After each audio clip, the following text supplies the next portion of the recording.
Bueno, buenas noches a todos, ¿cómo están? Un gusto saludarlos. Quien les habla, Macabit Ross. Y hoy nuevamente tenemos un espacio para la literatura y para la narrativa. Hoy tenemos nuestro tercer taller o nuestra tercer clase acerca de gramática de la fantasía con Edwin Hess, un escritor colombiano. Bienvenido, Edwin. Mil gracias de nuevo por la asistencia de todos a esta convocatoria, estimados colegas y aprendices, pues de hecho todos aquí somos aprendices de forma permanente.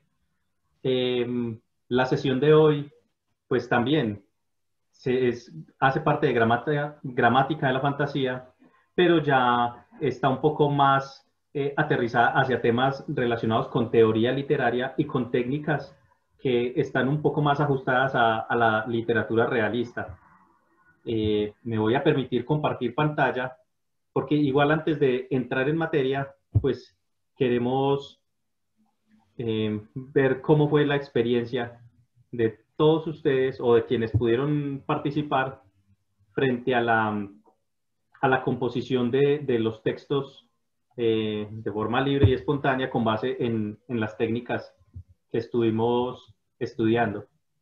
Entonces voy a compartirles pantalla para mostrarles cuál va a ser la agenda en este momento. Estamos viendo la pantalla, ¿cierto? Ya.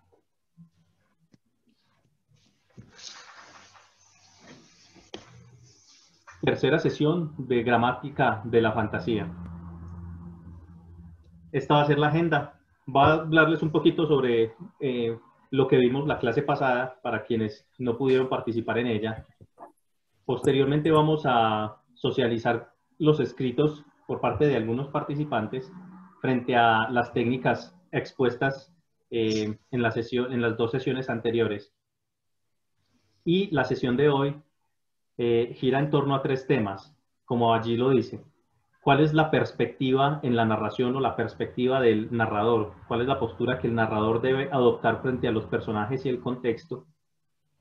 Vamos a hacer un ejercicio de escritura en caliente. Yo creo que nos tomaremos 5 a los 6, a lo menos, a lo sumo 6 minutos en un ejercicio con base en unas pautas que vamos a darles. Y finalizaremos con un tema relacionado con el ritmo y el movimiento en la literatura. Es decir, cómo hacer para que lo escrito no sea tan aburrido, tan tedioso y mantener al lector conectado con la lectura. Eso es lo que conozco o con lo que yo llamo la composición de la escena. Bien, frente a la segunda sesión que vimos el jueves pasado, vimos estas 9 técnicas que son adicionales a las 5 anteriores. Sin embargo, estas están agrupadas. Hay unas que se llamaban viejos juegos, que corresponde una de ellas a recortes de prensa. Habíamos visto que una buena técnica para uno escoger un tema sobre el cual crear una historia a partir de ceros podría ser seleccionar al azar recortes de titulares de prensa y formar unos temas un poco salidos de la realidad, pero no por ello imposibles de escribir frente a los mismos. También hablábamos de historias a 4 manos, a 2 manos, a 4 manos, y habíamos dicho que una persona podría dar inicio a una historia y pararla en un punto para que otro la continúe.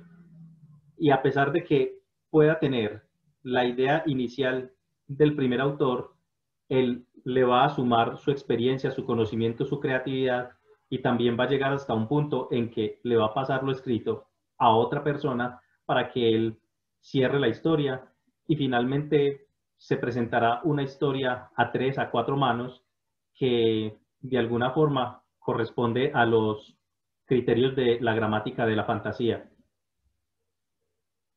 Vimos un tipo de poemas cortos llamados limerick, que eran un poco jocosos, de orden cómico, que obedecían a unas rimas donde rimaban los, los versos 1, 2 y 5 y el verso 3 y 4. Y también habíamos visto unas características particulares frente al tema del limerick. Y finalmente habíamos visto 6 técnicas relacionadas con los cuentos populares, los cuentos infantiles, como materia prima para iniciar historias. Y entonces habíamos visto, por ejemplo, ese de Caperucita Roja en helicóptero, donde decíamos que nosotros podríamos tomar una serie de elementos de un cuento clásico, pero agregarle otro elemento que no correspondiera ni a la época, ni al contexto, ni al cuento como tal, y de allí crear una nueva historia. El tema de equivocando historias o confundiendo historias también corresponde un poco a tomar esos cuentos clásicos y darles unos pequeños giros a los personajes, a la trama, a las descripciones, de tal forma que nos surjan nuevas historias. Bueno, yo hacía también una reflexión en estos días frente a este tema de equivocar historias y bueno, de estas técnicas relacionadas con los cuentos populares, que necesariamente, o bueno, que el espectro puede ser muy amplio y que nosotros lo podríamos también aplicar para nuestros mitos y leyendas, sobre todo aquí del continente, bueno, de toda la región latinoamericana, que tenemos muchísimos mitos frente a cómo nacieron el sol y la luna, cómo se formaron los ríos y las montañas, y leyendas populares. Entonces también estas técnicas podríamos aplicarlas perfectamente para uno darles un giro a todas esas historias pues, que nos contaban los viejos, los abuelos, y poder hacer de ellas pues nuevas historias. Esta de qué ocurre después, habíamos planteado la posibilidad de que las historias nunca tienen un fin, que termina un cuento y que ese cuento puede tener una continuación. De allí era donde uno de los participantes nos decía que efectivamente cuando, por ejemplo, termina el cuento de Blancanieves, que se casa con el príncipe azul, pues ella queda embarazada y tiene unos hijos y pues extrañamente esos hijos no tienen las características fenotípicas del papá, sino de los enanitos, cuestiones así. Cuando hablábamos de calcando cuentos, habíamos dado un ejemplo de una novela muy famosa de James Joyce, Ulises, que para los críticos literarios Ulises es tal cual una novela calcada de la historia de la Odisea, que podría ser o podría no haber sido la intención del autor, pero que realmente los personajes, los hechos, la forma en que transcurre el tiempo, los lugares, el espacio, pues sí tienen mucha similitud. Edwin. Frente al tema de calcando cuentos, nosotros también podríamos tomar alguna leyenda popular. Por ejemplo, podríamos tomar algunas de las tantas historias de las mil y unas noches, y calcarla. Es decir, darle a unos personajes no el nombre que está allí, sino otros, y cambiar los nombres de lugares, cambiar los nombres de ciudades, y calcar un cuento y adaptarlo a la modernidad. Edwin, discúlpame que te interrumpa, Sí, señor. que me resalta, me genera una duda en esta técnica de calcando historias o cuentos, cuando hablabas de la historia de Ulises y todo. eh, ¿Hasta qué punto deja de, o sea, hasta qué punto ella es una estrategia de narrativa para crear historias y hasta qué punto podría llamarse como un plagio, como una copia de una historia ya creada? ¿Cómo se diferencia de esas dos cosas? Bien. Pues realmente lo del tema de plagio sería cuando está transcrito tal cual el texto original. Pero cuando nosotros cambiamos personajes y cambiamos lugares y cambiamos palabras y adjetivos, pues realmente eh, lo estoy diciendo es ante las normas colombianas, no habría plagio. Em, Sin embargo, el tema es, por ejemplo, ampliar el contexto. Es decir, si una historia ocurrió en el desierto del Sahara, pues ya no la voy a trasladar al desierto del Sahara, sino que me voy a ir, no sé, a orillas del lago Titicaca. Y perfectamente podría eh, ajustarse ese hecho que ocurrió allá en el desierto con temas relacionados con el lago Titicaca. Si digamos el tema es por el clima, pues listo, lo voy a poner, pero ya no en el lago Titicaca, sino, no sé, allá en las playas de Acapulco, por decirlo de alguna forma. Eh, pero creo yo que en estos eventos, pues no estaríamos incurriendo en plagio, porque igual lo del tema de leyendas populares y mitos, eso no tiene una autoría definida. Lo mismo ocurre con la mayoría de los cuentos. De hecho, Gianni Rodari nos hablaba acerca de que la mayoría de estos cuentos clásicos son recogidos de historias que fueron pasando de la tradición oral a la escrita y con unos tiempos, no sé, superiores a los 500 años. Entonces allí no habría como tal plagio, porque no estaríamos nosotros en ese momento suplantando la autoría intelectual de un autor específico. Mm, bueno, retomamos. Con el tema de ensalada de cuentos, nuestra escritora Ana Gibe Bellana nos va ahorita a mostrar una historia bastante particular que ella estuvo creando en los últimos días relacionado con esta técnica. Y los cuentos al revés, hablábamos acerca de eso, de unas características que tienen unos personajes, darles un giro, y hablábamos, por ejemplo, de que Caperucita, que es mala, estaba buscando al lobo que no era feroz, sino que era un lobo feliz, o era un noble, perdón, un lobo paciente, humilde, sumiso, pues para hacerle cualquier tipo de daño. En eso básicamente trataba este tema de los cuentos clásicos o populares como materia prima para la escritura creativa. Entonces, pues en este momento, quienes deseen compartir con nosotros y pueden ir escribiendo en el chat el orden en el que quieren participar, frente a qué tanto pudimos captar la esencia de estas técnicas que vimos en las últimas dos clases para poder componer historias desde cero.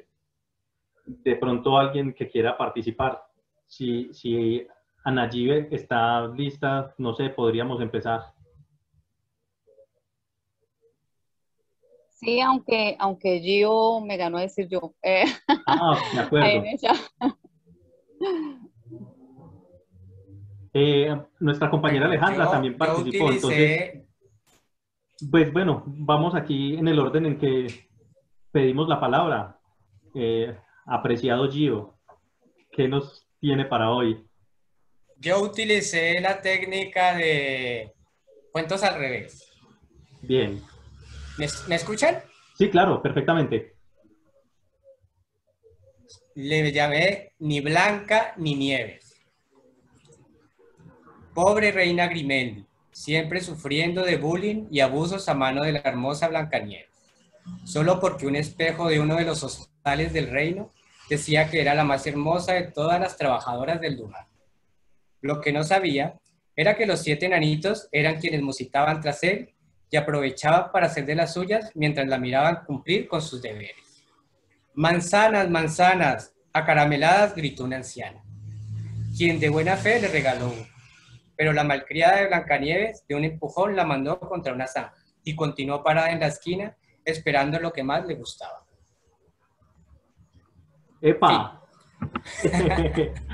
Bueno, no era ni tan blanca ni tan nieve, sí, era más bien como indisciplinada. Un poquito.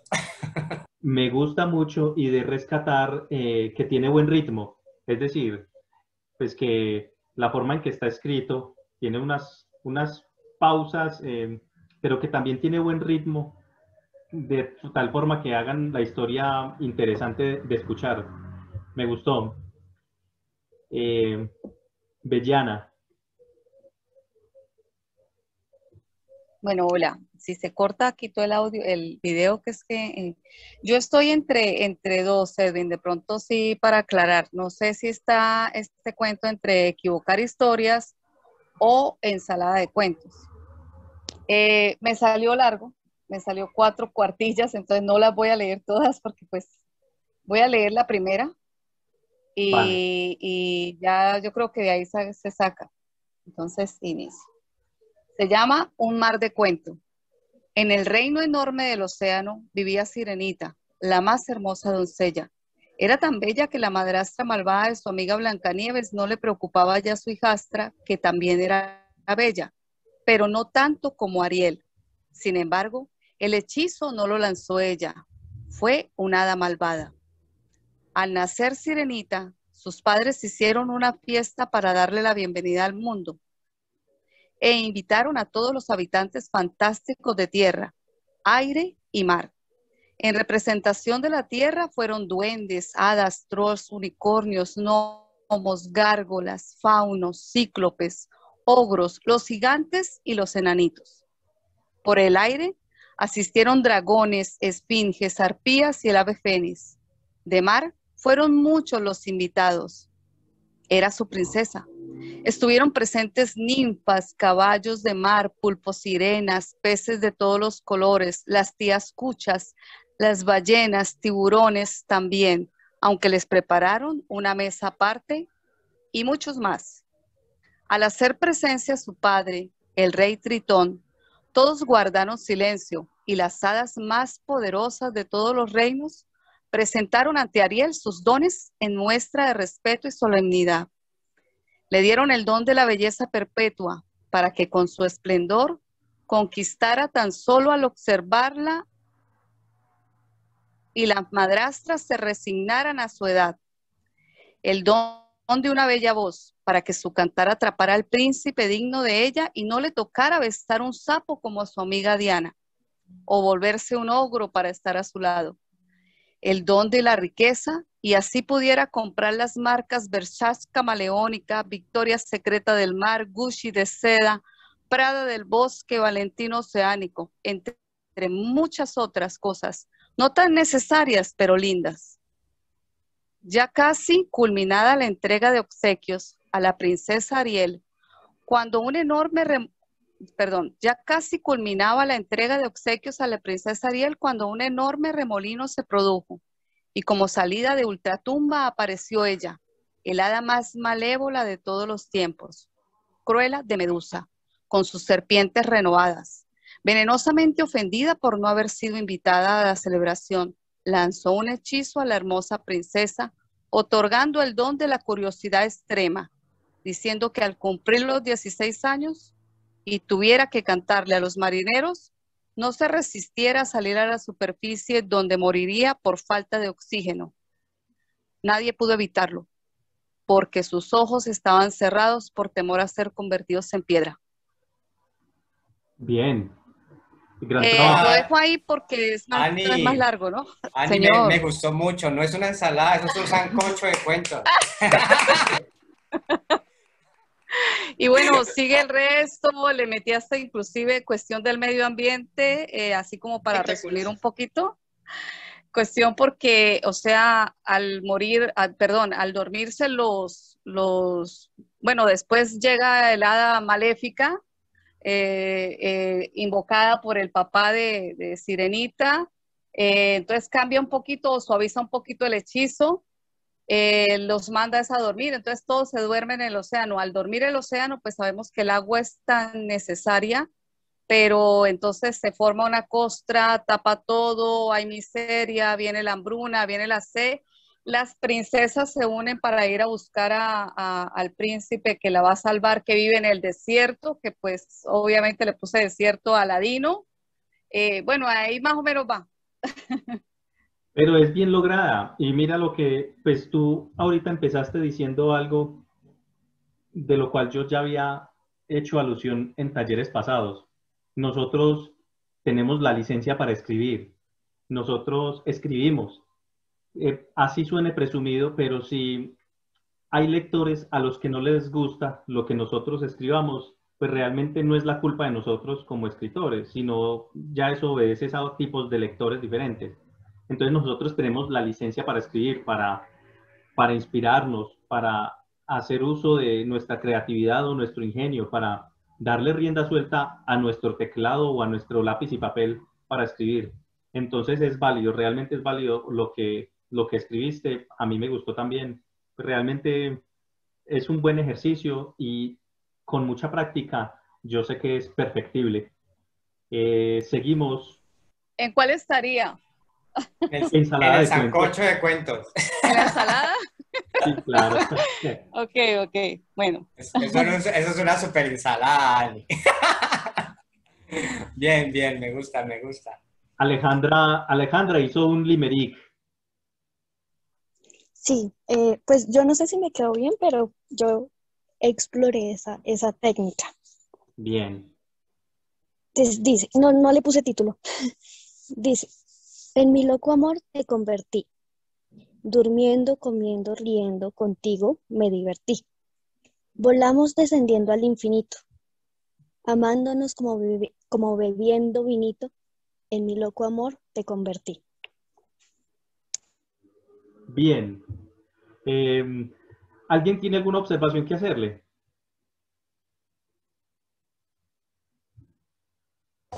A mí me gustó lo del vinito. Me parece que es como una poesía, rima, o sea, no sé, me gustó la rima que tenía el texto. Sí. Recuerda que el limerick pues obedece a unos criterios. No hay una métrica, pero sí está la rima y la rima aplica. Sin embargo, recuerda que en el limerick, en el primer verso, debe introducirse un personaje protagonista. Y en el segundo y tercero se hace una descripción de cómo es él y qué es lo que él hace. Y en el tercero, en el cuarto y quinto, perdón, en el cuarto, o más bien en el quinto, se remata con una frase similar a como empezó, haciendo alusión al protagonista y al hecho que derivó en esos versos que lo describen a él. Pues, naturalmente es una estrofa, sí, de corte poético, pero pues gracias por participar, sí. Me gusta el tema de la rima, es algo más bien como infantil y recordemos que el tema de los limericks son cómicos, son un poco absurdos y cómicos. Bien, Maccabi de pronto participó con alguna o alguien más que nos quiera compartir.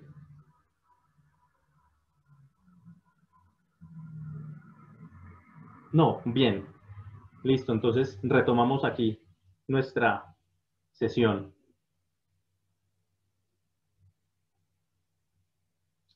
Quiero hablarles sobre lo que les estaba diciendo frente a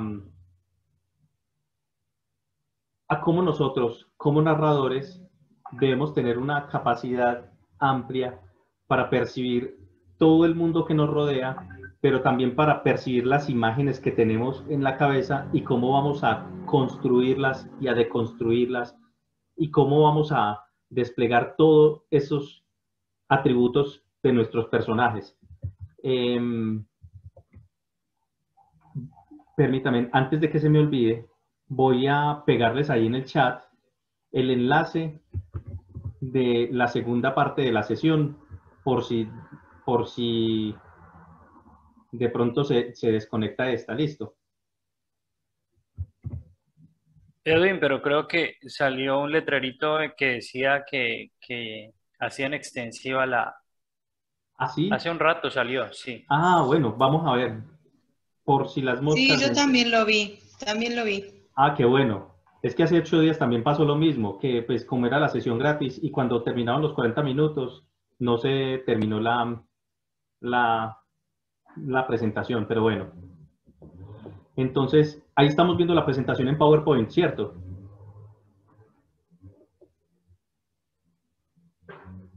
Ustedes me confirman.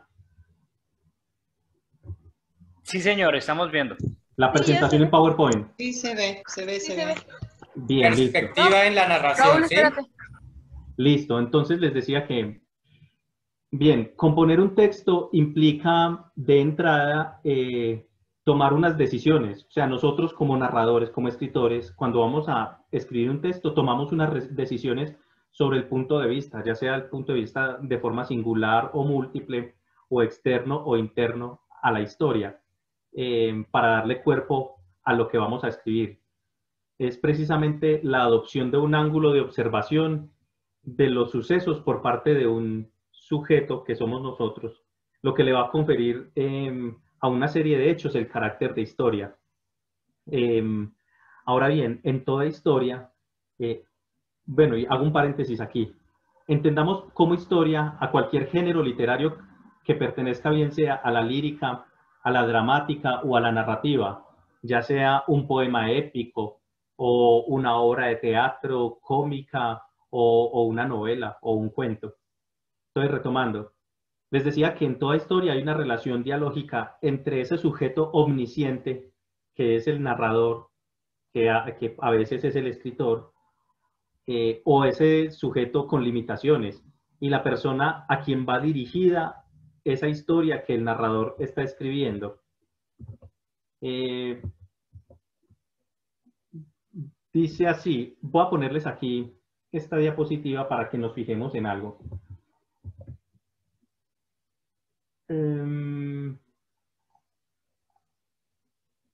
Vamos a imaginarnos todos lo siguiente. Vamos a suponer que estamos viendo un teatro, todos. Entonces, imaginémonos un teatro, una gran sala de teatro, ¿cierto? ¿Y cómo nos la imaginamos?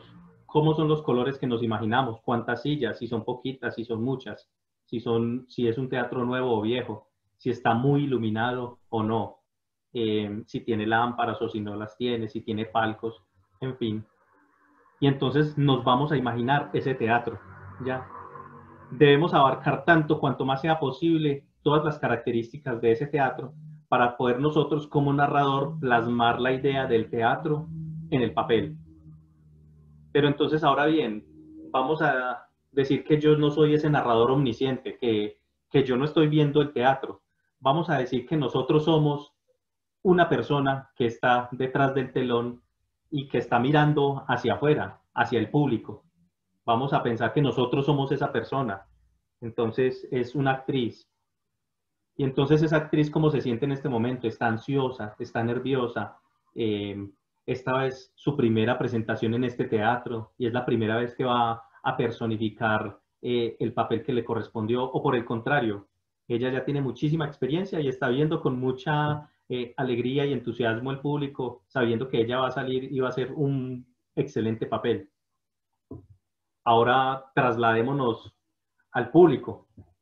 Supongamos que nosotros somos alguien del público y ese alguien no sabe qué obra se va a presentar, no sabe quiénes son los actores, no sabe quiénes son las personas que están asistiendo allí. O ese alguien, por el contrario, conoce a muchas de las personas que hay allí, a algunos los referencia como antiguos actores, como gente de la vida pública de esa ciudad, sabe cuál es la obra que van a presentar y le encanta muchísimo y ha visto esa obra muchas veces y no deja de gustarle. Y entonces nos vamos a trasladar luego a otro escenario. Digamos que desde atrás del telón, allá está asomada esa actriz y ella está viendo en el público a dos personas que para ella son muy especiales. Y esas dos personas pueden ser, no sé, digamos que son la hija, que se llama Raquel, y digamos que su esposo, que es Renato. Entonces ella está pensando, ¿será que Renato y Raquel se sienten orgullosos de mí? ¿Será que vinieron porque quieren verme, porque me apoyan, porque les gusta el teatro? ¿O se sienten obligados a estar con su mamá, con su esposa? ¿O está viendo a sus dos hermanos, a Julio, con el que no se habla desde hace muchísimos años, y aún así él va a ver sus presentaciones, y se está viendo también allá a Luisa, la esposa de Julio, o su hermana? Y resulta que está viendo a su antiguo profesor de teatro, y ella pensará, ¿será que lo iré a hacer bien? ¿Será que él se va a sentir orgulloso de mí? En fin, esas son varias posibilidades. Estamos aquí hablando desde la perspectiva del narrador. Ahora bien, vamos a trasladarnos a la escena. ¿Cómo se siente esa persona ahí, en ese momento, desarrollando su papel o el rol que le correspondió? Se siente admirada, se siente halagada, se le olvidó el libreto por completo porque vio en el público a una persona que desde hace mucho tiempo la intimida. ¿Cómo se siente ella? ¿Está ansiosa, está nerviosa, o está feliz, está radiante? Quisiera que la obra no se acabara. O vamos a hacer de cuenta que nosotros somos una persona que está en la última fila, y esa persona que está en la última fila, a pesar de que no es el narrador omnisciente, puede ver todo el teatro y está viendo todo el público y está sentado al lado de Raquel y de Renato, la hija y el esposo de la actriz principal, y también está viendo a la actriz allá en escena. Entonces esa persona que está ahí, ¿qué piensa, qué siente, qué percibe de todo eso que está viendo? Está viendo, por ejemplo, a Raquel que está sacando algo de su mochila. ¿Qué está sacando Raquel de la mochila en ese momento, sabiendo que es más importante la presentación que está haciendo la mamá? ¿A qué voy con todo esto? De aquí parte la necesidad de recordar que asumir una perspectiva muy amplia frente a lo narrado no solo significa estar instalar el lugar del yo, es decir, del yo como narrador, sino que implica además señalar el lugar que pretende ocupar el tú, o sea, el lector, el receptor, para observar y valorar todos los sucesos narrados. Es decir, como narradores debemos tener la capacidad de manifestar todos esos sentimientos, todos esos atributos, todos esos adjetivos que le podamos poner a nuestra narración, pero que también eso que nosotros estamos escribiendo allí va a tener un impacto en el lector. La perspectiva, entonces, no solo sitúa el origen desde el cual parte la percepción, sino también que señala la posición que se intenta hacer adoptar al destinatario. Pero además, desde el momento en que hablamos de punto de vista o de percepción, debemos considerar que tal acto de percepción se proyecta sobre algo. Por lo tanto, el objeto de la percepción, que la percepción construye, es otro elemento constitutivo de esta actividad. Es decir, recordemos que cada vez que nosotros hagamos manifiestas nuestras sensaciones, nuestros sentimientos como narradores, eso va a tener un impacto, ya sea positivo o negativo. En términos de Aristóteles, catarsis en el lector. Eso era así, grandes rasgos, lo del tema de la percepción y de la perspectiva del narrador. Ahora bien, aquí vamos a hacer un ejercicio. Pues este ejercicio, lo que les decía al principio, creo que nos tomará a lo sumo unos 6 minutos. Y pues quiero que participen tantos cuanto más que sea posible. Estamos viendo una imagen cualquiera. En la imagen hay nombrados. ¿Cómo? Si te dice enumerados, esto debe ser nombrados. Bueno, con letras, unos personajes y un contexto. Entonces nosotros como narradores, supongamos que vamos a coger alguno de esos. No sé, la H es una señora y la I es lo que parece ser la hija, una dama y la hija.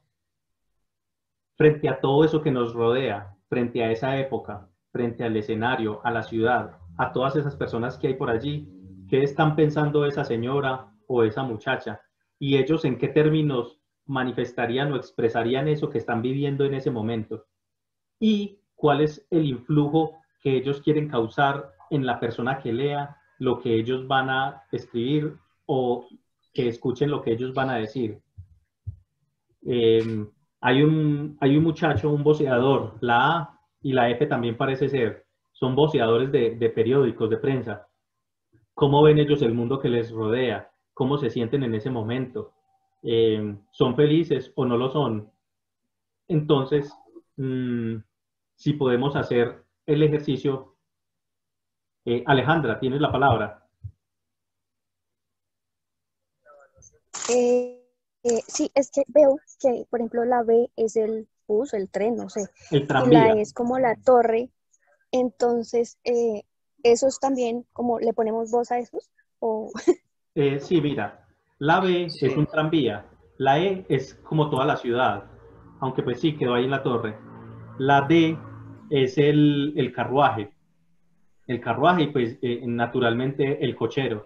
Edwin pregunta, Sí, yo podría, por ejemplo, elegir A y elegir la G, dos sí, letras. sí, claro. Pero entonces usted, si va a elegir la A y va a hablar en primera persona, el lenguaje que va a utilizar A debe ser muy diferente al de G. G no se alcanza a ver muy bien, pero es un policía. Es un policía. Ahí se alcanza a ver como que las insignias y el kepi de policía. Entonces el lenguaje que va a utilizar A y el que va a utilizar G son muy distintos. Va a haber cosas parecidas relacionadas de pronto con el contexto o el tiempo, pero lo que expresa un niño que vende periódicos naturalmente es muy diferente a lo que expresa un policía. La cosmovisión de todas estas personas es diferente.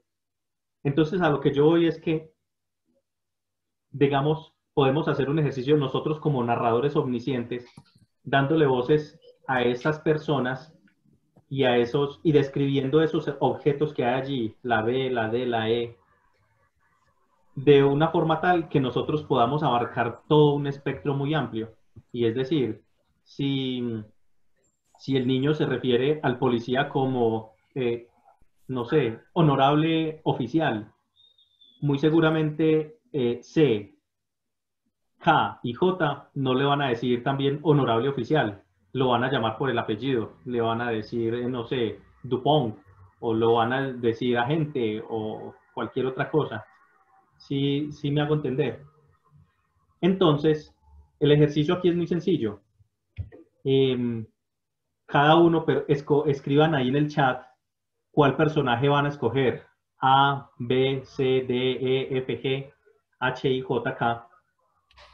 Y lo que corresponde a B, D y E no son personas. Pues bueno, el de la D podría ser el cochero, sí, pero los otros dos son objetos. El tranvía, pues lo del tranvía podríamos describir por dentro cómo está, y lo mismo lo de la ciudad, hablar sobre el tiempo, el clima, la arquitectura, en fin. Entonces, si en el chat escribimos, no sé, los que quieran participar, decir, yo voy a escoger la D y voy a escribir un párrafo muy pequeño pensando o diciendo que dice, perdón, relatando lo que en primera persona está diciendo el cochero, o como narrador omnisciente, narrando qué es lo que está haciendo el cochero, ¿no? ¿Qué lleva ahí? ¿Para dónde va? ¿Está apurado? Eh, ¿Está preocupado porque detrás está el policía y él lleva ahí unos elementos ilegales? Cuestiones así. Entonces, 7:45. Bueno, afortunadamente no se paró la reunión. 7:45. 5 minutos. ¿O cuánto creemos? Sí, yo pienso que 5 minutos porque como es solo un párrafo, ¿no? O sea, es como abrir una historia, pienso yo. No la podemos cerrar porque pues, en un párrafito, o sí. Sí, sí. Entonces, a partir de en este momento, 5 minutos y escribamos un párrafo. Puede ser un poema, puede ser, no sé, un microcuento o la introducción a un capítulo de una novela, ¿por qué no? O podemos hacer la sinopsis de una novela, exactamente. Em, Sí, yo creo que podemos hacer una sinopsis en 50 palabras donde se incluyan esos 3 lugares y esas 8 personas y podemos darle a la novela algún título. Bien, pues de pronto algunos de ustedes ya saben la imagen a qué corresponde, pero entonces si no, al final se las digo. Y 5 minutos ya, a partir de ya empezaron a correr. ¿El otro es? El reto, bien, escoger alguna de esas letras que corresponde a un personaje o a un lugar. Los lugares son B, E, que es toda la ciudad, B, que es el tranvía, la D es un coche y su cochero, la G es un policía. E intentar narrar, hacer una narración muy pequeña, muy corta, de cada uno de esos personajes, del personaje que quieras escoger, ya sea en primera persona o un narrador omnisciente, en tercera persona que todo lo conozca. Ponerle un nombre, por ejemplo, a esa persona, una edad, darle algún atributo, una enfermedad o un talento. Entonces, pues ya estamos en el ejercicio.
Edwin, una pregunta. Pregunta. ¿Hay que escribirlo en el chat o lo podemos leer? No, vamos a interactuar. Vamos a interactuar. Bueno.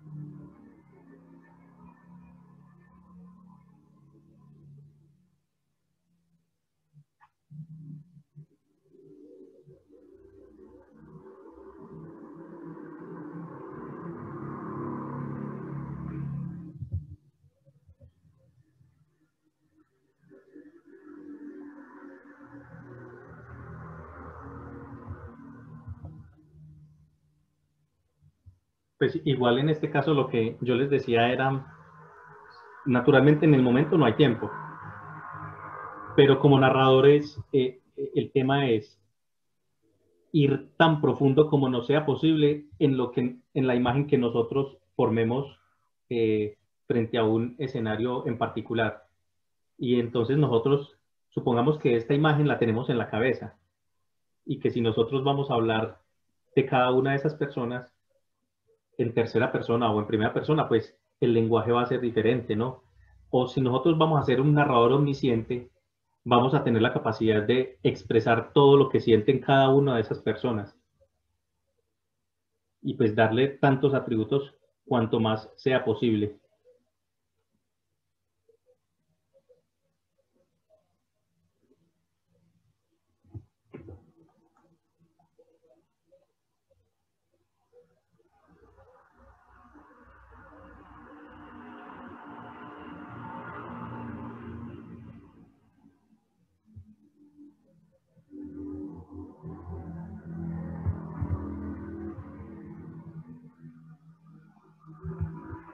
Listo. Listo. Empecemos Listo. entonces. Si quieren, van escribiendo en el chat el orden en el que quieren participar y vamos empezando. Maccabi, no sé si quieres aventurarte. Listo, dale, no tengo problema. Yo no tomé un personaje, tomé el vagón B del tranvía.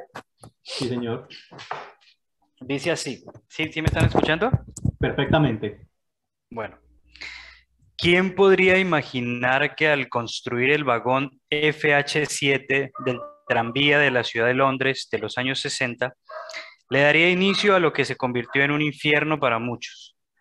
Más de 600 personas caminaban esa mañana por la calle Charleston, cuando el vagón se desvió increíblemente y al dar sobre unos galones de combustible, detonó la mayor explosión para aquel entonces. Hoy solo queda el recuerdo de una vieja fotografía que muestra el preámbulo de lo que fue la tragedia que desangró a Londres ese 25 de abril. Genial. Bueno, sí, Muy bien, muy es bien. justamente lo que yo les digo. No hay límites para explorar hechos y contextos. Te fuiste como por el tema pues histórico, pero muy reciente. Sin embargo, va muy pertinente con lo que hablábamos de la perspectiva amplia de la construcción del sujeto y de cuál es el impacto que queremos causar. Y pues a mí me causa eso un impacto un poco conmovedor, ¿no? Pues por lo del tema final en que resultó trágico el relato. Seguimos. Anip. Yo. No, ven, le hago yo. Yo, Bien, Anip. Ven y leo yo. Bueno, yo me fui también por el lado de esa línea histórica de Maccabi, pero lo ubiqué más en el contexto nuestro. Entonces, el mío dice así. Y la iglesia de San Francisco. Y la iglesia de San Francisco reflejó la hora de los 50 años atrás, que el país se paralizó ante el río de sangre de mentes diferentes, evocando llantos y silencios del gaitán que no volverá. Ese que se ha ido en medio de la historia y de los fracasos de aquellos que eran liberales y conservadores, porque el país no ha cambiado, sigue siendo el mismo, chambón y jodido de los 50 años atrás. Ya. Muy bien. Sí, claro, Excelente. un hecho histórico relacionado con el tema de los conflictos por el bipartidismo eh, en la época de violencia civil en Colombia, ¿no? Ujú. Bien, súper Sí, bien. algo así. Muchas Gracias. gracias, Jessica. Ahí sigo aprendiendo. Alejandra Ahí sigo nos aprendiendo de escribió por ustedes. el chat. Miren lo que escribe Alejandra. Ahí fue madre. Yo con este afán y les da por foto. Rápido.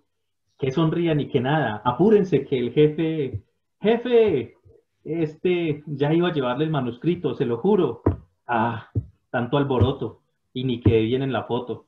Ni me recibió el manuscrito este señor. Eh, Alejandra, ¿ese cuál personaje era? ¿La F? Sí. Yo, Sí, sí, señor. Bien.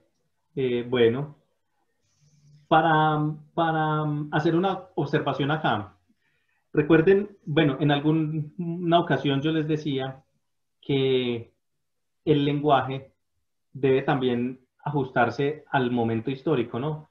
Y aunque bueno, ahí fue madre, no sé qué tan nueva o qué tan vieja sea la palabra, pero esta foto tiene 100 años, tiene poquito más de 100 años. ¿Quién sabe si ahí fue madre hubiera existido? Si lo ubicamos en Bogotá, quizás pudiéramos decir a Carachas o no sé, o a Hijuelita o cualquier cosa. Pero bien, muchas gracias Alejandra. Gio Seba. bueno, no sé cómo quedó, pero pues ahí me voy. Dice, el asesino de la pala ataca otra vez, gritaba el niño a voz en cuello con el periódico en la mano. Niño, niño, un periódico, por favor, dijo un hombre acercándose al muchacho de 9 años. Con gusto, señor, es un centavo, manifestó el chico. Paul, quien vendía periódicos para ayudar a su familia, cayó en cuenta de algo que lo dejó muy pensativo.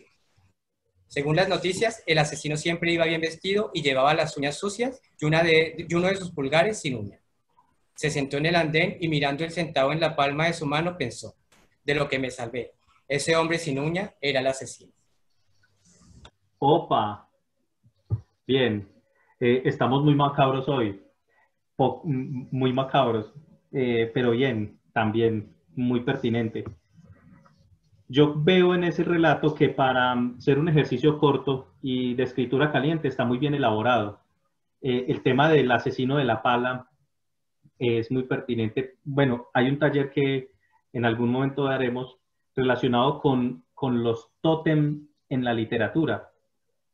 Y ese tema del asesino de la pala está muy bien elaborado, ¿no? Porque es un rasgo que identifica a un personaje en particular y que no se puede encontrar eventualmente en ninguna otra obra. Entonces es un acierto ese remoquete para ese protagonista. Seguimos con Annie, o con, ya les digo quién. Conmigo, no me salten. Perdóname, Lilian. Seguimos con nuestra... Bueno, a ver qué ven acá. Es muy temprano, pensó Darío y decidió poner sus pantalones y gorra para salir a la calle. Era la hora apropiada para vender sus periódicos. Diario, diario, última noticia, se quemó el puente del camino al pueblo, gritaba Darío. Cuando se acercó a él, don Gervasio, con su sombrero bombín y su saco hasta la rodilla. Dame uno, pibe, gritó del otro lado de la acera. Cuando se acercaba a él para entregar el periódico, extendió su mano para recibir el dinero y en ese instante mismo apareció la doña que le alquilaba la pieza en la pensión de la esquina y dijo, imperativa, acórdate, nene, tenés que pagar la renta. Genial. Muy bien, muy bien. ¿Quién quiere Pobre retroalimentar a Darío. Lilian? Pobre Darío. Mire, muy acertado lo del tema del lenguaje y lo del contexto.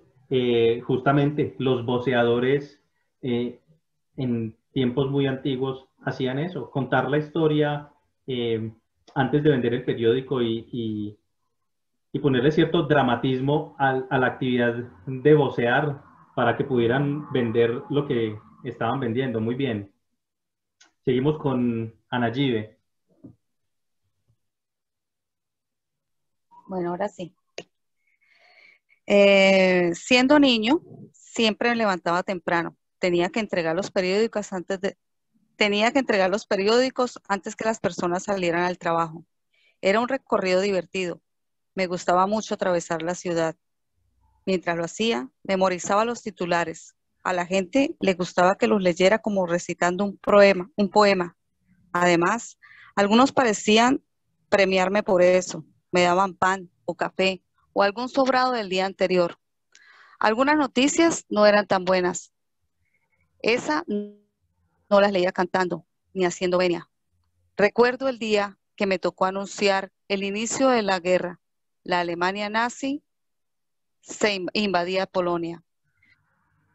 Ahora de adulto pienso en ese día y pienso en Ana Frank en ese momento.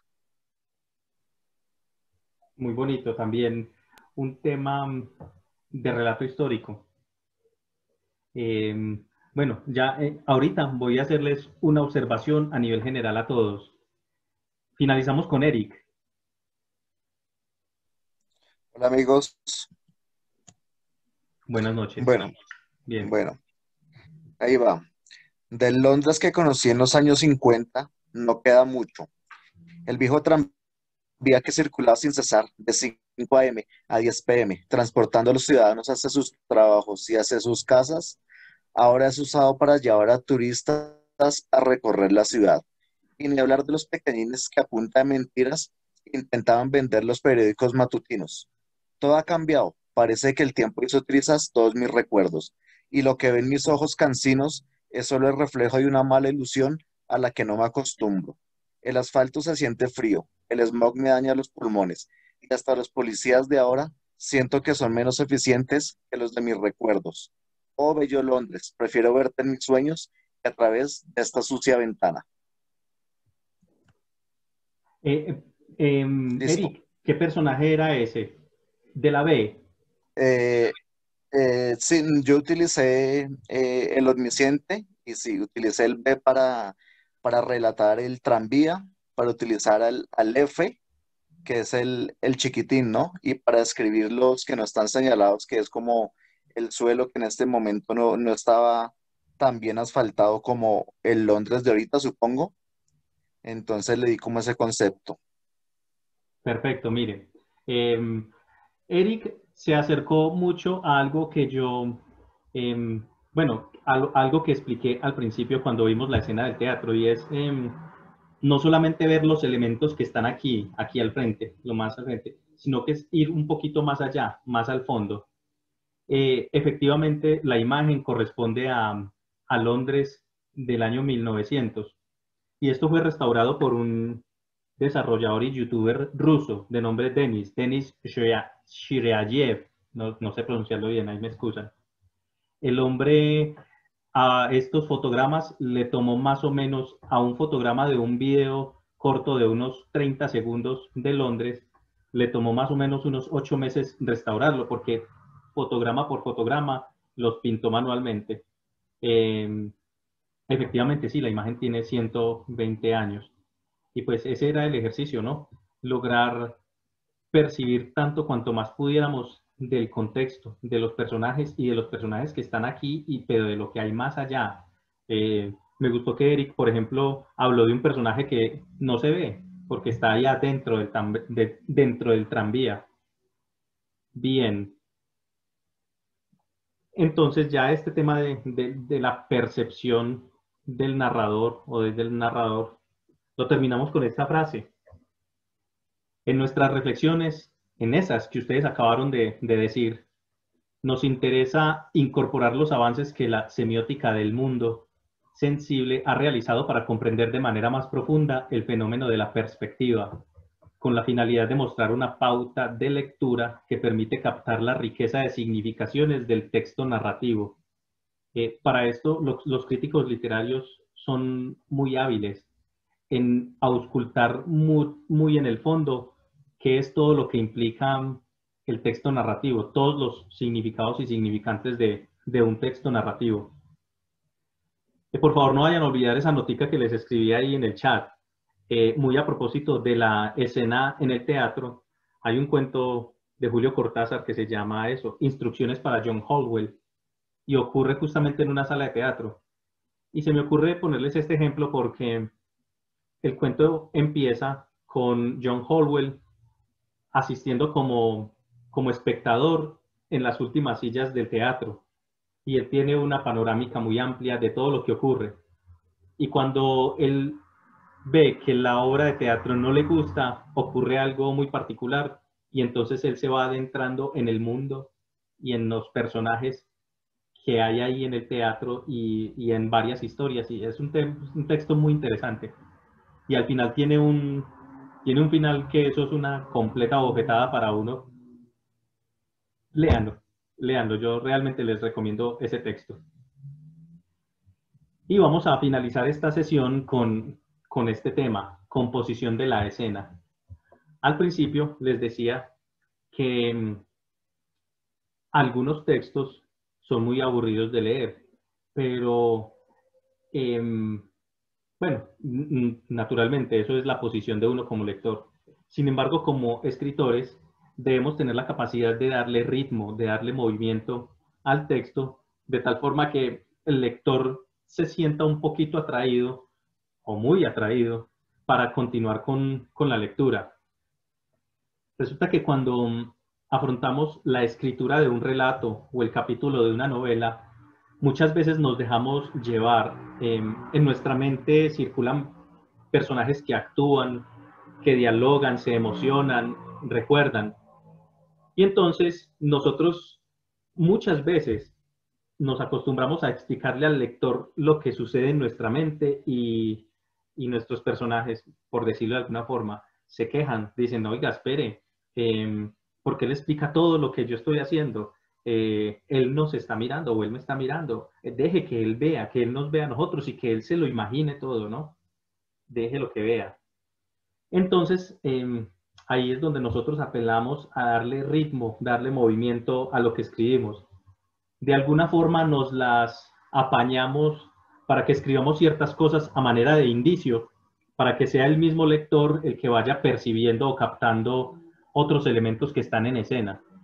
Les presento un ejemplo también justamente con el tema de teatro.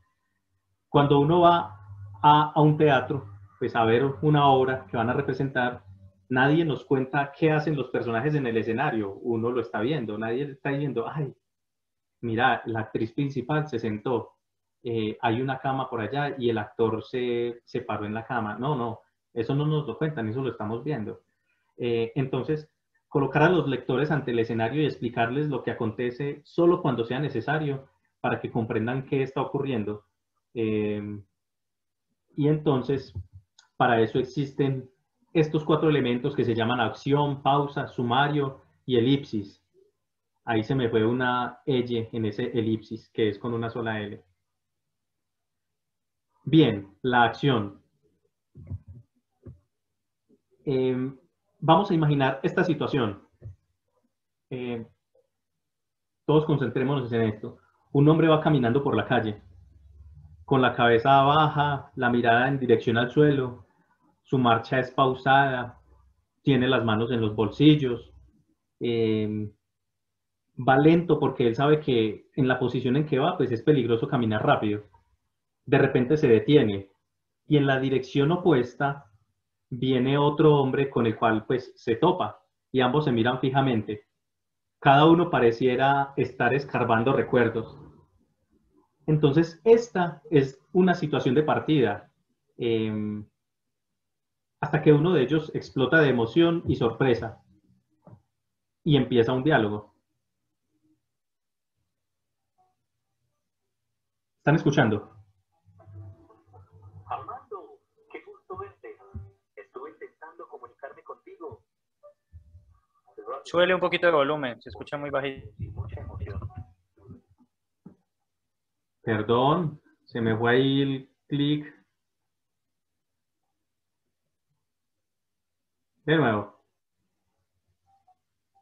Dale. Armando, qué gusto verte. Estoy intentando comunicarme contigo. Raro, responde el amigo sin mucha emoción. He estado en nuestro ayuda. Nadie está buscando, casi no te reconozco. También sucede algo. No quiero incomodarte. Si tienes prisa por alguna cita o algún compromiso, está bien. Podemos vernos luego.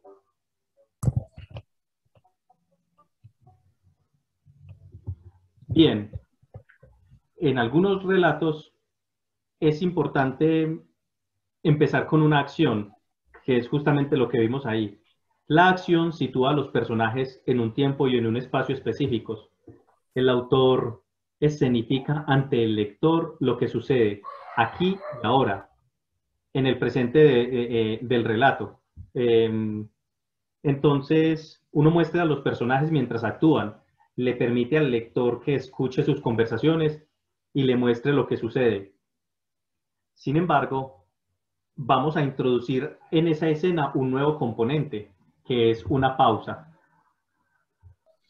Edwin, Perdón, aumentale un poquitico más de volumen, que el otro fue muy difícil poderlo escuchar. Bueno, no sé los demás. pues aquí yo le Eso, tengo todo el volumen. eso, ahí a ver si de pronto ahí ya. Recuerden que empezamos con una acción introduciendo unos personajes, pero vamos a hacer una pausa en esa escena.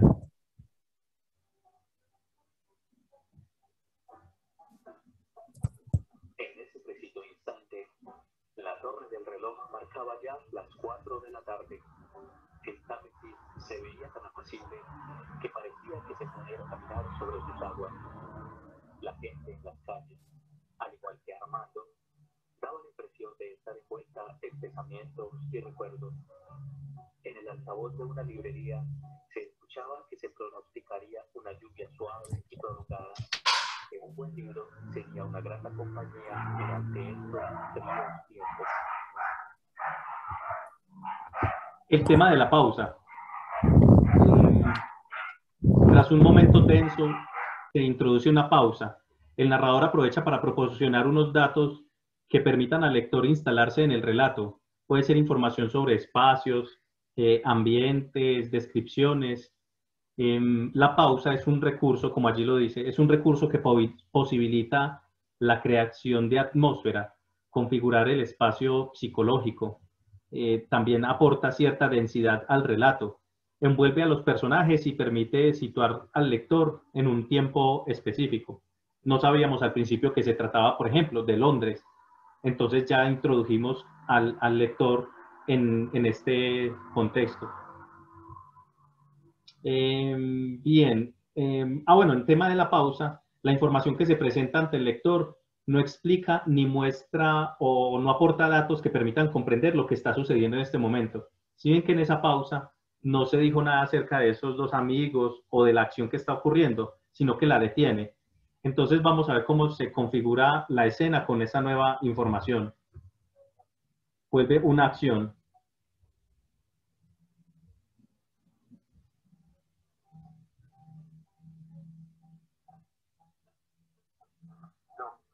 No tengo ningún compromiso pendiente en lo que resta del día, respondió Armando, mejorando un poco el tono de la voz y el semblante.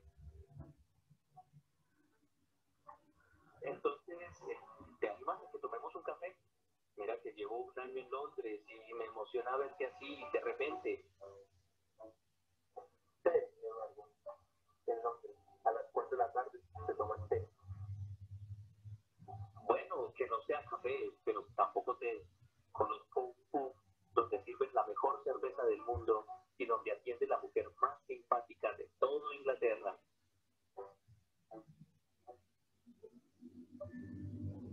Bien. Resulta que esta nueva acción pues conecta con la primera. Ahora voy a incorporar un nuevo elemento a la escena, que es el sumario. El sumario es el espacio del recuerdo, ya sea un viaje al pasado o al futuro. Es el espacio en que el narrador emplea para presentar información que impulse la narración y esa acción hacia adelante. Es el momento en el que uno como narrador le comparte información al lector sobre los antecedentes de esos dos personajes que están teniendo esa acción en el tiempo actual.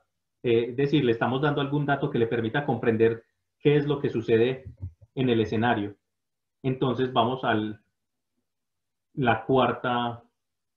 Bueno, el sumario ya no hace parte de esa acción, sino que es una explicación aparte que se devuelve en el tiempo.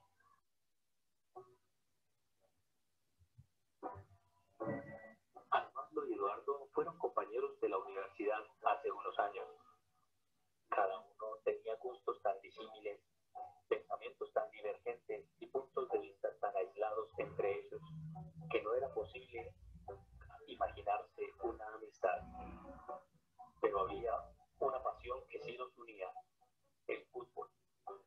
Mientras que Armando combinaba sus estudios de Derecho con la práctica de este deporte, Eduardo se volvió gerente deportivo de un club de fútbol profesional patrocinado por la Escuela de Leyes donde estudiaba. Y fue el fútbol lo que precisamente los llevó a Inglaterra, a Armando como director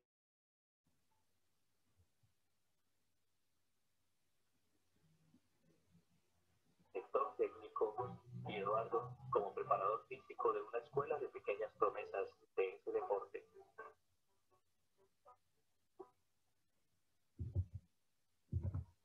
Bueno, es importante que cuando recurramos a la pausa o al sumario, no debemos permanecer demasiado tiempo alejados del presente de la narración.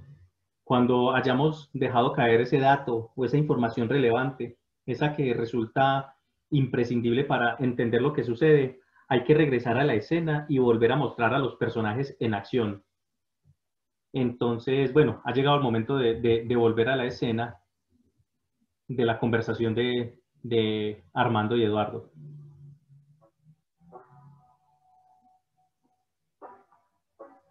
La verdad, no creo que sea lo más conveniente para mí ir a un pub en este momento.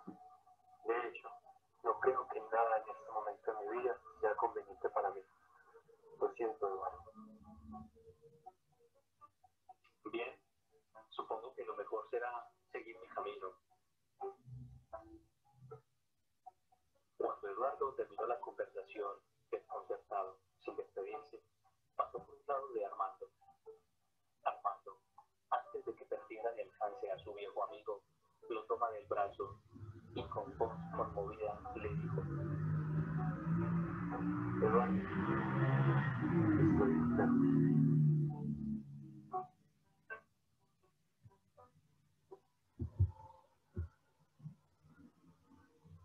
Bien, ahí le dice: Eduardo, estoy enfermo. Gracias al sumario y la acción presente fue que logramos entender por qué se conocían desde antes los dos personajes y por qué Armando estaba como estaba en la escena del principio, es decir, como triste, con la cabeza gacha, meditabundo. Y entonces ahora viene una figura literaria de omisión de un dato o de información que es información que el lector debe deducir. Se trata de la elipsis. La elipsis sería el momento de poner punto final a una escena para proporcionar una sensación de continuidad. Y la elipsis permite también hacer un viaje hacia el futuro para mostrar qué ocurrió con la vida de los personajes que hemos acompañado en esos momentos de acción. Podemos avanzar 10 minutos o 10 días, 10 años, así, de tajo. A veces podría resultar conveniente que señalemos el espacio transcurrido dejando una separación entre párrafos en el texto escrito. Y en otras ocasiones, pues, no resulta necesario. Sin embargo, en este caso recurrimos a la elipsis para construir la escena final del texto. Y dice así el final. ¡Epa!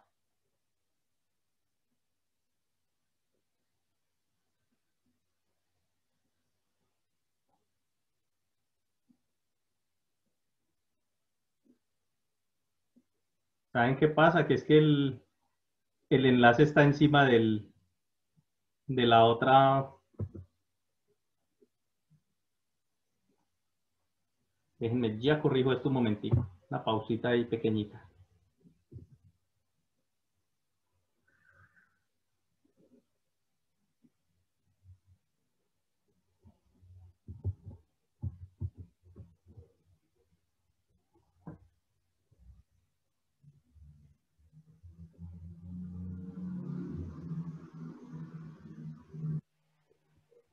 Bueno, mientras esto se reanuda, comentarios hasta el momento, percepciones, opiniones.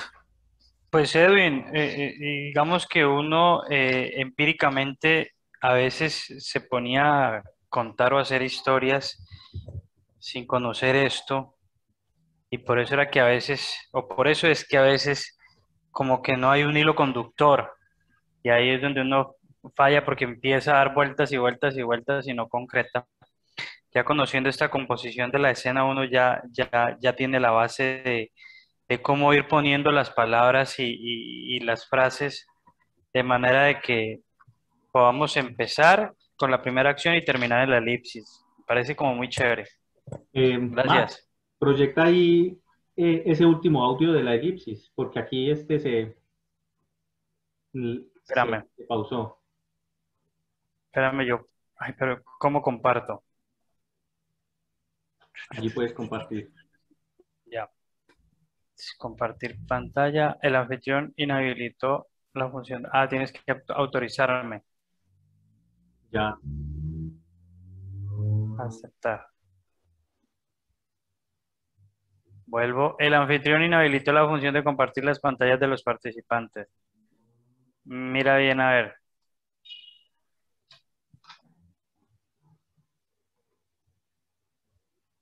Sigue apareciéndome. Ve, no sé. Espérate a ver.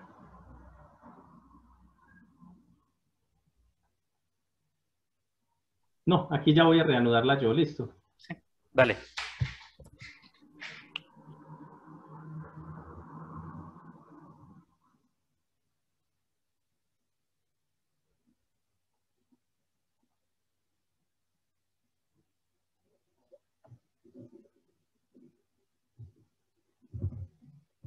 Listo. Igual, ya con esto, pues damos por terminada esta sesión.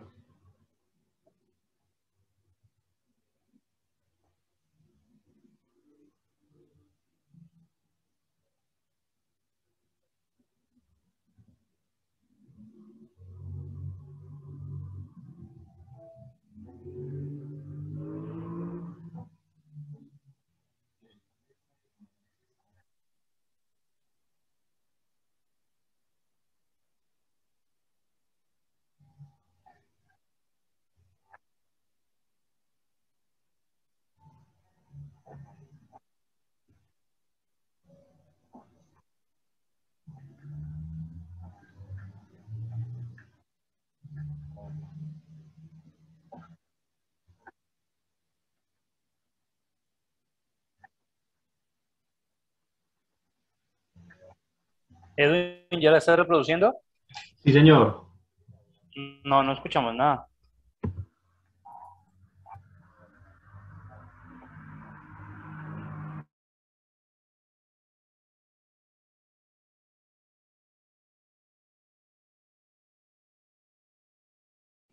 Justamente estaba haciendo lo mismo que ahorita. Ahí están viendo la diapositiva, ¿no? Sí, la Max, diapositiva la estamos viendo. Sí, sí. Ahora sí creo que ya. Dale a ver. ahora, ya Dale play. le di. No, ya empezó. Ya empezó.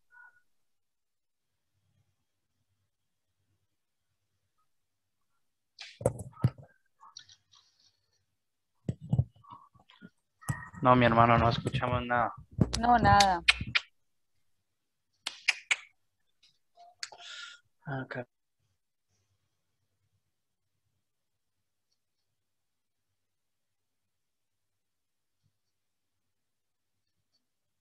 No, no se escucha.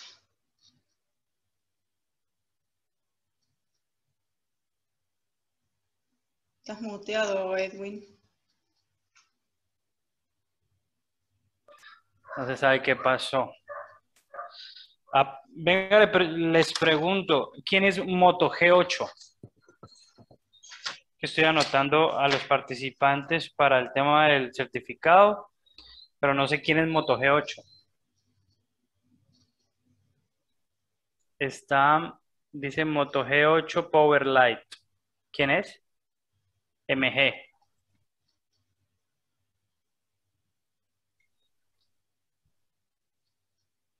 ¿No es nadie? Un robot. Porque no, él es el El único que aparece sin fantasma de nombre. Canterville. No voy a ser Anónimos. otro infiltrado como el de la otra vez que nos quería matar. Anónimos. Ah, pues el certificado se expide así, Moto G8 Powerline. Ay, Gio. Pues sí, ¿qué más hacemos?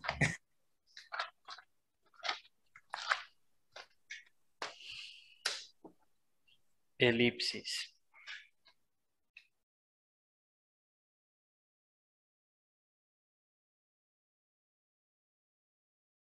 O sea, supuestamente ahí se está reproduciendo. Pero no escuchamos nada. ¿Qué pasaría con este final? Bueno, ¿qué les ha parecido? Yo quiero escucharlos a ustedes. Liliana, por ejemplo, ¿qué te pareció el taller? ¿Te llama la atención que hagamos este tipo de talleres así de varias clases o más bien prefieres uno relámpago de un solo día? No, prefiero este. ¿Se escucha? ¿Se escucha? Sí, sí, sí, más o menos. Un poquito bajito, pero te escuchamos. Prefiero varios días. Me gusta y he aprendido muchísimo. Es muy, muy interesante, sumamente interesante. Para mí, espectacular. Ahora hay que ponerlo en práctica. Sí. Muy bueno, muy, muy bueno. El compadre Eric. Ay, qué pena. Hola, buenas Dale. noches. Hola, buenas noches. Hola, llegó Moto G8. ¿Quién es? Consuelo Manzano. Consuelo Manzano, ok. Sí. Consuelo, ¿tú estás en nuestro grupo de Facebook o en el de WhatsApp? No. Un compañero de otro taller es que me ha pasado el enlace para estar en estos talleres. Es una Listo. invitada mía. Ever. Ah, genial, Ever. Entonces, para que porfa le compartas el enlace del Facebook y de WhatsApp para Sí. que pues por ahí pueda seguir interactuando y pueda seguirse beneficiando de estos talleres. Sí, ella siempre asiste al taller. Ah, genial. Ujú. Muchas gracias. Con mucho gusto. Eric, compadre, ¿qué piensa usted? ¿Qué opina de este tipo de talleres así más extensos? Bueno, la verdad me ha gustado, especialmente el de hoy me gusta mucho porque esta parte especialmente define mucho la historia, ¿no? Es lo que otras personas conocemos como la musicalidad de la novela o del relato, ¿no? Tiene que tener esa acción, pausa, sumario, y ese elipsis que es como la parte, así que, boom, desencadena todo lo que todo de golpe, es esa parte que le da como el sentido a todas las acciones. Y si algo he aprendido, que por fortuna me han enseñado es eso, la musicalidad, es contar microhistorias dentro de la misma historia. Tratar de como que la idea no se extienda más de 3 o 4 renglones y punto final ahí, punto al siguiente, para reiniciarla, ¿no? Para que uno como que tenga la idea. Ejemplo, Marta salió a las 6 de la mañana y bajo la lluvia le pegaron un tiro, por decir algo así totalmente desprolijo, ¿sí?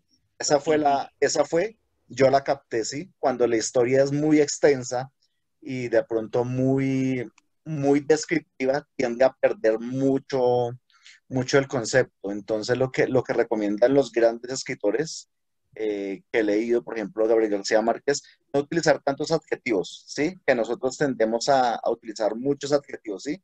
la ciudad era hermosa, estaba soleada, brillaba, bla, bla, bla, sí, muchos elementos de pronto de golpe lo que hacen es como perderles el sentido. Y en cuanto a lo que dijo mi amigo Gese, me llevó a recordar algo que dijo Mario Mendoza, puso un ejemplo también del cine, y él decía que cuando uno escribiera una novela o un cuento, lo que fuera, que se imaginara uno que fuera el tremullista, el que mueve tras bambalinas todo, el que abre, el que cierra, el que pone la música, ¿cierto? ¿Por qué? Porque él tiene como esos dos conceptos. Él está viendo desde arriba, ve cómo está el público, si sonríe, si llora, si está emocionado, pero también ve tras bambalinas al actor, ¿sí? Si está nervioso, si está relajado. Entonces me pareció muy interesante porque lo que tenemos que hacer es como generar una empatía con con todos los personajes que hacemos. Normalmente uno como que se siente identificado más con unos que con otros. Ejemplo, si hay un asesino y mata a la mujer, uno trata como de ponerse más en el sentimiento de la mujer que del propio asesino. Y no debería ser así, ¿no? Uno como escritor debería ser ecuánime, equitativo en ese lado para darle el mismo sentido a todos. Entonces, este taller de los dos que llevamos me pareció espectacular y lo que ha dicho Edwin es una cosa, mejor dicho, de otro mundo. Esto lo tenemos que tomar y bueno, esperemos que nos lo regale para repasarlo, ¿no? Porque siempre se nos pierden algunas ideitas. Efectivamente, no, sí, ahorita en el grupo de WhatsApp, por eso es importante que todos los que participan de estos talleres estén dentro del grupo de WhatsApp, porque ahí es donde les enviamos todo este material. Por Facebook es muy complicado. En cambio, por el grupo de WhatsApp es mucho más sencillo, les mandamos los comunicados, les enviamos o sea, estas diapositivas y por ahí mismo les vamos a enviar el certificado. Edwin, ¿no pudimos entonces No, terminar con la elipsis? ahí les envié el audio por el chat, por si de pronto lo quieren Listo, escuchar cada listo. uno.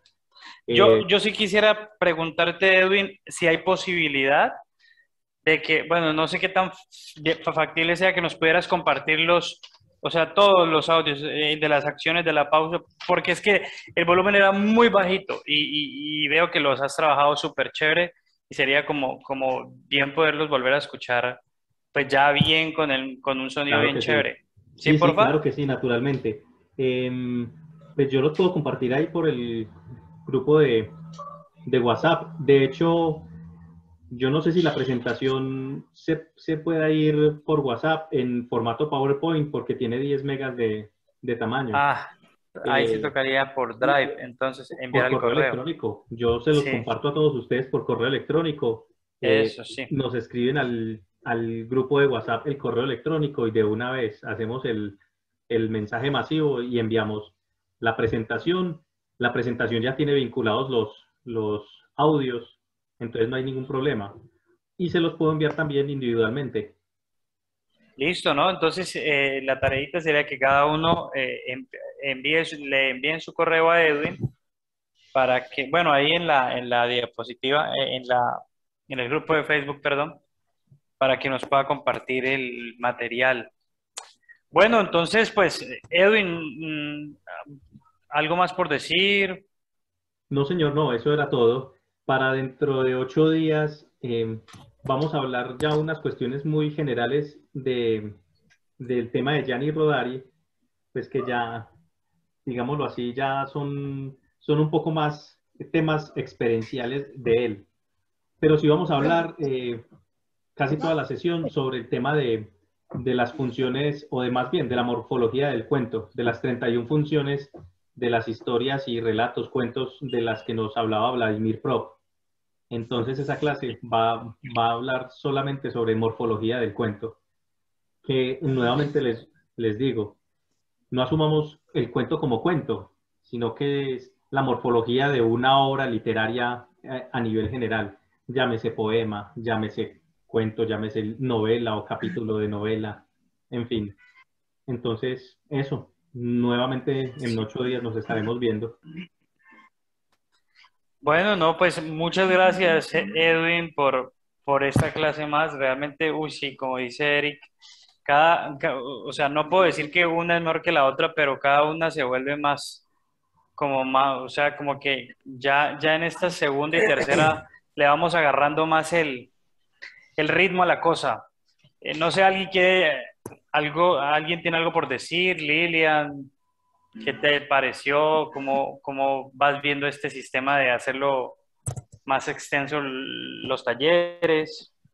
No, me parece muy buena la posibilidad de ir creciendo, digamos, increciendo en la propuesta, ¿no? De cuestiones bastante como más manuables, simples, a la complejidad del trabajo. Así que me parece, la verdad que muy bueno la propuesta en sí, y bueno, esto de poder reunirnos cada semana realmente es interesante, ¿no? No, me gusta, está muy bueno. Ah, bueno, no, eso es lo importante, pues les estoy preguntando esto es porque pues queremos proponer eso.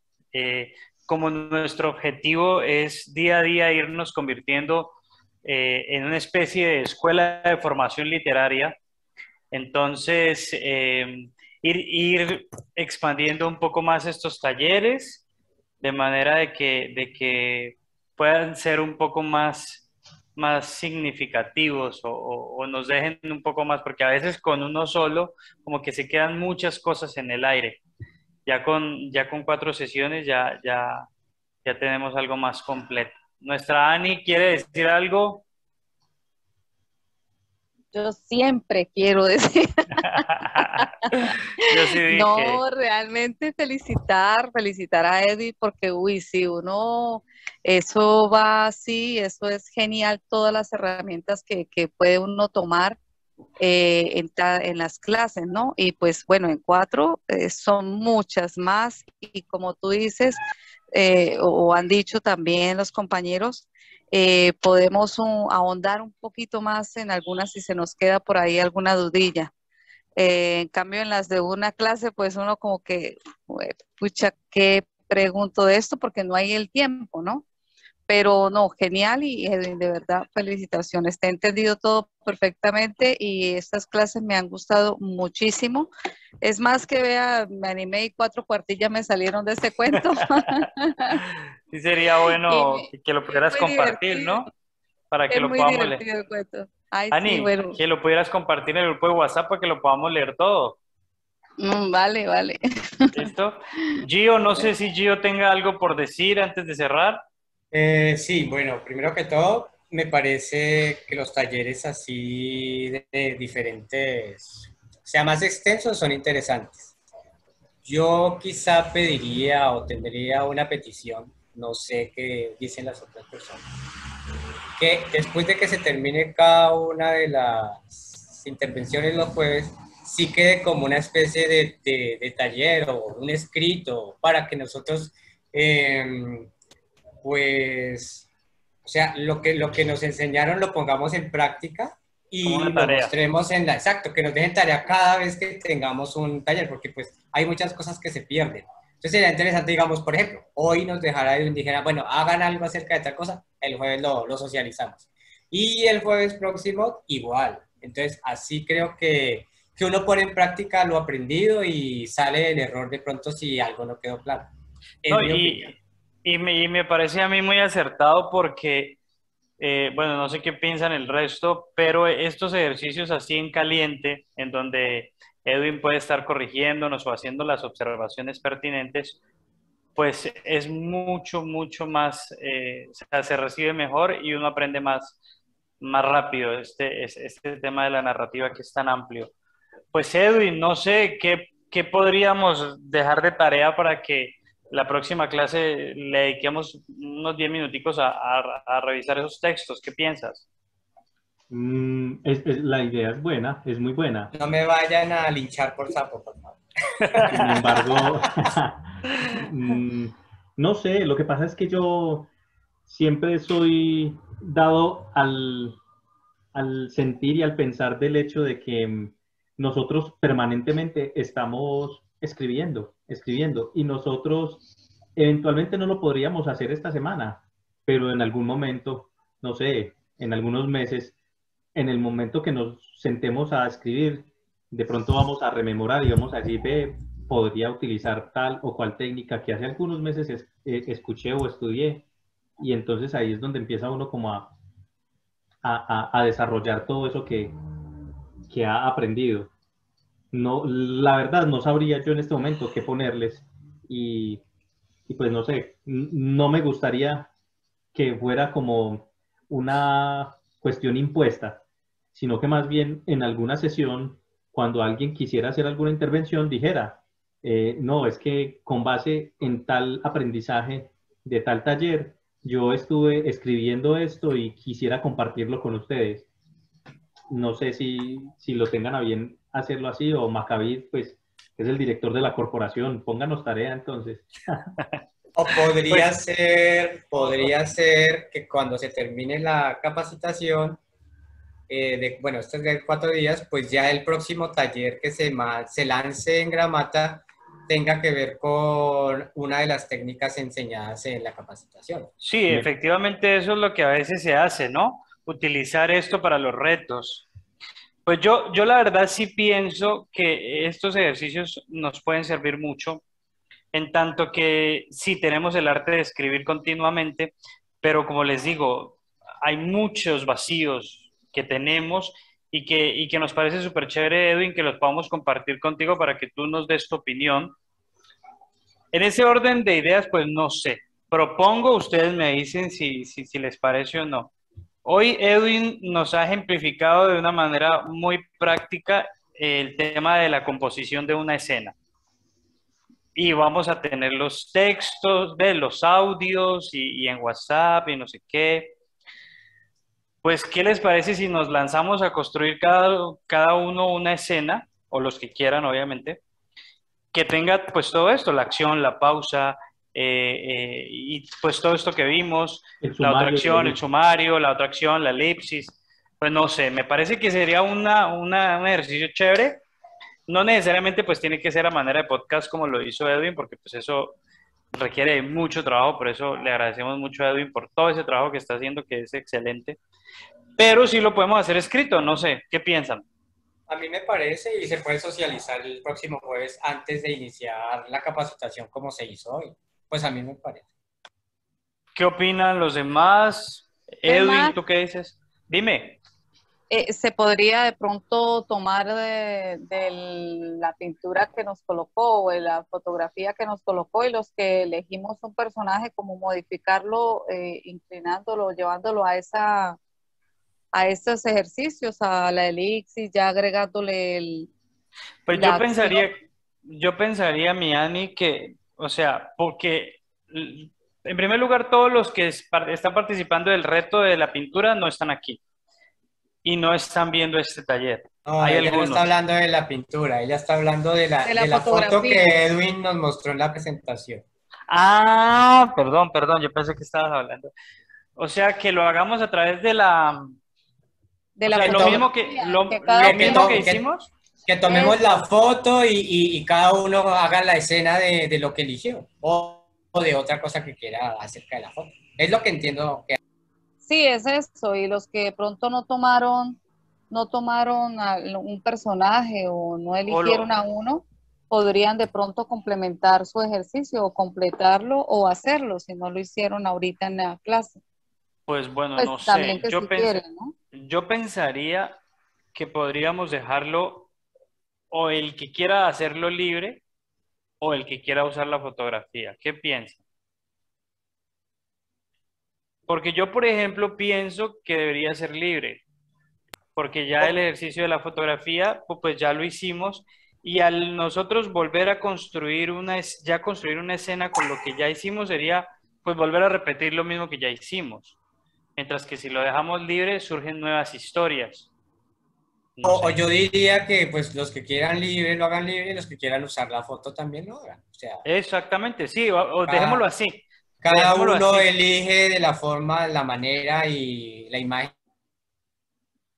Listo, entonces sería para dentro de 8 días construir la composición de una escena que tenga las características que pues Edwin nos mostró: acción, pausa, sumario y elipsis. ¿Listo? Sí, yo quiero hacerles claridad en algo.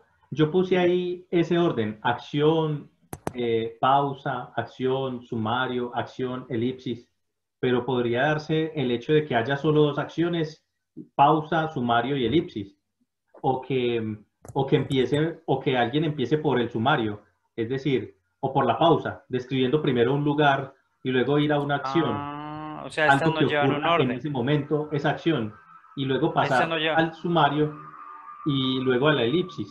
Ya. Eso es, Yo pensé que ellas eso es más llevaban un dinámico, es orden. decir, ese no es el orden específico o es el orden Ok. estricto.